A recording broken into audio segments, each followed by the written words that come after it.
हम इसको किस 200 mg की 3 गोलियां देते हैं, यानी कि 600 mg। और जब कॉन्ट्रेक्शन आता है तो उपयोगी रास्ते से प्लेसेंटा को बाहर निकालते हैं। इसके लिए 3 विधियां उपयोग की जाती है। इसको लिए CCT कंट्रोल कॉर्ड का दूसरा होता है फंडामेंटल और तीसरा होता है manual remove of placenta. Control cord pressure वो होता है जिसमें प्लेसेंटा का मतलब और अपर और लोअर वेजाइनल पे मतलब दबाव लगाते हैं और मतलब बाएं हाथ से धीरे धीरे करके प्लेसेंटा को बाहर निकालते हैं। फंडल प्रेशर ये होता है कि उसमें फंडल को मतलब धीरे धीरे मसाज किया जाता है और इस तरह यूट्रस को कट किया जाता है। उसके बाद प्लेसेंटा को बाहर निकाला जाता है। तीसरा होता है मैनुअल रिमूव ऑफ प्लेसेंटा। इसमें क्या होता है कि इसमें दोनों हाथ का यूज किया जाता है। चाहे जो हम लोग का लेफ्ट हैंड होता है उससे हम लोग एकदम का धीरे धीरे मसाज करते हैं ताकि कैपेसिटी सबको और जो राइट हैंड होता है उसको हम त्रिकोणाकार बना के मतलब यूट्रस से इंसर्ट पे जाना में इंसर्ट करते हैं और धीरे धीरे प्लेसेंटा को पीना करना चालू करते हैं। जब प्लेसेंटा पीना हो जाता है तो उसके हाथ की सहायता से धीरे धीरे करते हैं उसे बाहर निकालते हैं।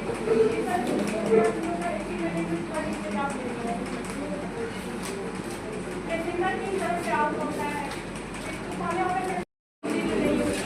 ये सब चेक कर लेते हैं।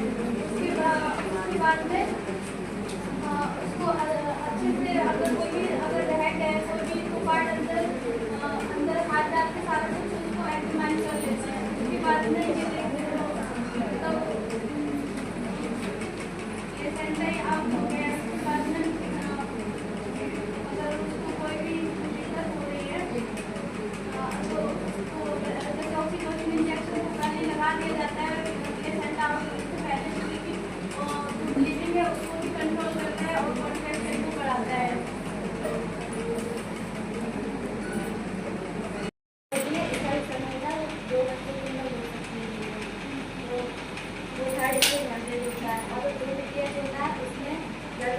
जन्म के बाद और प्लेसेंटा आउट होने के बाद वो सेकेंडरी प्रिपरेशन आती है। और जो सेकेंडरी प्रिपरेशन होता है वो गर्भ शिशु के जन्म के बाद जो शिशुकावस्था की समाप्ति समाप्ति के लिए जब तक असमान मात्रा से होती है तो वो सेकेंडरी प्रिपरेशन आता है। और जो प्रिपरेशन होने के कारण जो गर्भाशय एलिजिबिलिटी होती है और किसी प्रकार का वैज्ञानिक या या फिर जो प्लेसेंटा होती है या फिर तरीके से अंदर रह जाना तो उससे असामान्य मात्रा से हो सकती है या फिर जो पैदा होती है उसे एनेमिया हो सकती है, प्रोटीन हो सकती है। और इसमें कारण हो सकते हैं। जो प्लेसेंटा होता है तो मतलब गलत तरीके से निकालने का प्रयास करना, समय से प्लेसेंटा जो बच्चा होता है उससे पहले निकालने का प्रयास करते हैं या फिर मल्टीपल प्रेगनेंसी हो या फिर फिवॉर्टी माइक्रोनिस हो या फिर महिला और एक जो एंटीपार्टम मेथड होता है तो प्लेसेंटा दो तरीके से प्लेसेंटा प्रीविया और एक्स प्लेसेंटी जो प्रीवियस के कारण हो सकते हैं। और जो प्रीवियस के लक्षण होते हैं उसमें पहला जो थकान होती है, पहला जो हो सकता है और उसकी जो हाइड्रेटिक आइडिया हो सकता है महिला को और महिला मांग करती है और फर्स्ट डे दूसरे कम हो जाती है। इसकी जो रोकथाम करते हैं अगर कोई प्रेगनेंट हो जाए तो गर्भावस्था दो तरीके से रोकथाम के उपाय होते हैं। एक गर्भावस्था के दौरान उपाय होता है और एक प्रसव के समय उपाय होते हैं। तो गर्भावस्था का उपाय होता है इसमें महिला को मतलब जैसे कोई है वो अच्छे समय का करते रहना चाहिए और महिला को बताना चाहिए कि माँ से सपोर्ट रहना चाहिए और महिला को जो फॉलिक एसिड की जरूरत है वो लेना है और उससे जो पोषण जो न्यूट्रिशन होते हैं हरी सब्जियाँ उन्हें लेना करना है। और जो मुझे बताना है जो इस चीज़ के लिए है उससे पहले ये चीज़ें कि सब लोग क्लासेस कोर्स करा सकते हैं। इससे जो न्यूट्रस है वो अच्छे से कॉन्टैक्ट और रिएक्ट हो सकती है। अगर अच्छे से कॉन्ट्रैक्शन अच्छे से हो रहा है तो जो ब्लीडिंग है वो रुकने की चांस ज़्यादा है, तो साइड गैप हो जाती है और जो न्यूट्रस होता है वो हार्ड वगैरह बना दिया प्रोसेस से। अगर ये प्रोसेस भी असफल हो रही है तो सर वो एनेस्थीसिया देके तो स्टैंड ट्रैकिंग करते हैं। स्टैंड ट्रैकिंग दो तरीके से हो सकती है, अधिक टैक्टिंग वैल्यू। अगर टैक्टिंग वैल्यू नहीं है तो वो इसमें बॉडी पीसेस होते हैं, उससे अच्छे और पैड बना के उससे अच्छे पैकिंग करते हैं।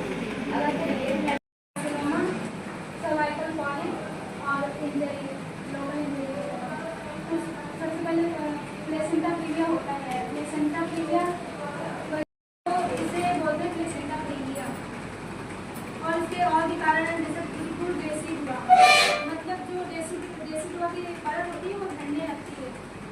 और इसके और भी कारण हैं, जैसे जो सर्वाइकल कार्सिनोमा जो होता है वो होता है कि इसमें कैंसर बन जाता है। और जो सर्वाइकल पॉलिप होता है उसमें गर्भाशय ग्रीवा जो होती है उसमें गांठ वो महिला की जो कंडीशन है वो नॉर्मल होगी, इसमें महिला में शॉक के लक्षण मौजूद होंगे। और क्या किस एंगल से है, मतलब क्या संबंध है। अगर बेबी जो है वो 0 डिग्री पे है तो इसका मतलब है वो लॉन्गिट्यूड लाइन है, और अगर वो 45 डिग्री पे है तो इसका मतलब है वो ऑब्लिक्यू है, और अगर पूरा 90 डिग्री बना रहा है तो वो ट्रांसवर्स लाइन है। तो उसके बाद आता है प्रेजेंटेशन। प्रेजेंटेशन का मतलब होता है कि जो पेल्विक का लोअर पार्ट होता है फंडल का, उसमें फीटल का कौन सा पार्ट प्रेजेंट है, कि सिर पहुंचा है, मतलब ब्रिज पोजीशन दे रहा है, या बटेक्स पोजीशन दे रहा है, या शोल्डर है। 3 ही होते हैं। तो उसके बाद आता है पोजीशन। पोजीशन का क्या है कि पोजीशन में हम फीटल का जो ऑक्सीपुट होता है उसका पेल्विक के साथ संबंध देखते हैं। और एटीट्यूड क्या है कि एटीट्यूड में देखते हैं कि बच्चा किस तरह से, उसके जो बॉडी पार्ट होते हैं वो आपस में किस तरह से कनेक्ट हैं। तो सबसे अच्छा होता है फ्लेक्सिबल, एकदम सिकुड़ी हुई पोजीशन में। होती है तो इसमें इंग्रिप में लाइफ और प्रेजेंटेशन और एप्टीट्यूड और पोजीशन, ये चीजें देखी जाती हैं।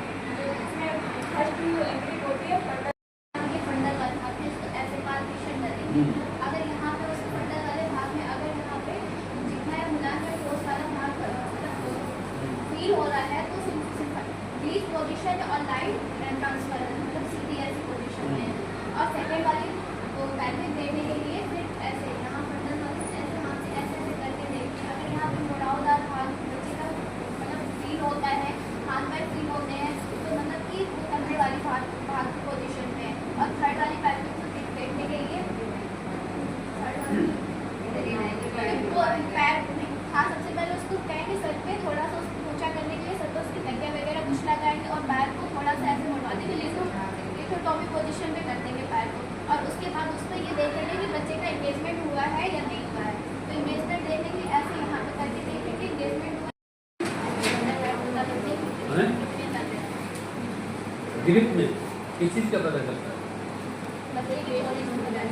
पोजीशन, ठीक है, उसकी जो है पोजीशन पर जो 16 सेल्स होते हैं इसमें 4 घंटे का समय लगता है, उसे ब्लास्टोसिस्ट कहते हैं। और उसके बाद में उसे मोटा करते हैं। जो मोटा में धीरे धीरे द्रव गतित हो जाता है उसे ब्लास्टोसिस्ट कहते हैं।